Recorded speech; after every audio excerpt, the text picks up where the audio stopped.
Okay, we're on Module 6, kind of the last couple weeks we got going here, and we're going to look at interventions. What I want you to do is the discussion first. This will help with your assignment. So in the discussion this week, I want you to go and find strategies, other papers that are similar to yours. So if I was doing a programming intervention and I wanted to introduce periodization to a group of recreational fitness people.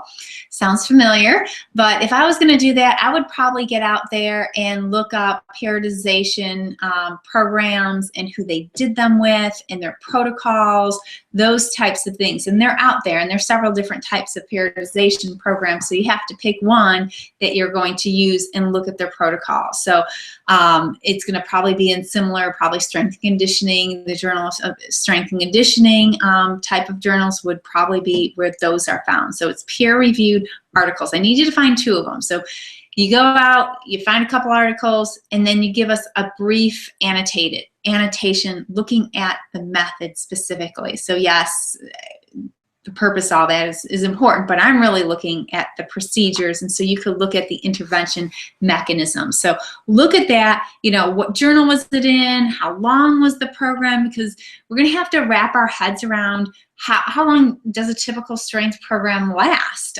Some of you have proposed things going on for a year, which is a very long time in research. So I want you to see what other folks have done and look at their outcomes. What else did they measure? So if we're looking at a exercise program, yes, you're going to think that certain measurements will occur, of course, height, weights, fitness aspects, flexibility, strength, is it endurance, is it true strength, how are they doing those?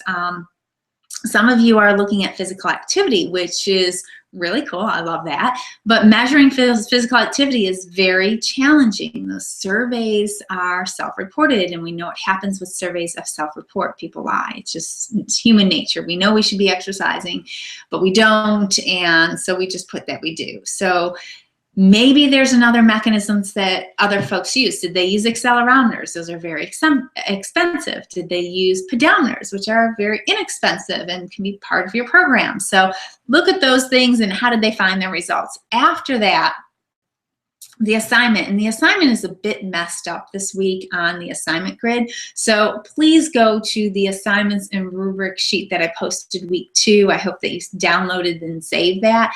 I want you to tell me a little bit about your protocol. What is your program starting to look like in your head? Because we went over, you know, the intro, you told me about your problem. You told me about a little bit of a needs assessment, why this needs to be done. You've done mission goals and objectives.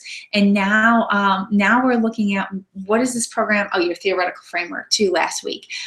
So what is this starting to look like to you? So I know some of you already had something in your head of what you are going to do, but some of you were kind of not quite sure, or after these readings and all your digging, you might have a different way to come about it. So give me a brief description in for the assignment. It should be 1 or 2 pages. You don't have to go into great lengths. We don't need to decide what exactly you're doing, but just give me a snapshot so I understand. Just don't say I'm doing an educational program. Okay, yes, good, but what is it going to look like? Is it going to be a one-time 45-minute? Is it going to be 6 weeks, every day of the week? How long, how much? And that can help me kind of guide you of, ooh, that may or may not work. Some of you are working with some tough populations, and we just have to be realistic. How much are clients going to agree to do this kind of stuff? And some of your clients are doctors, some of them are athletes. It's really hard, and coaches are hard to deal with, so we have to think realistically. So give me that, and I'll give you some feedback on that. So good luck with it.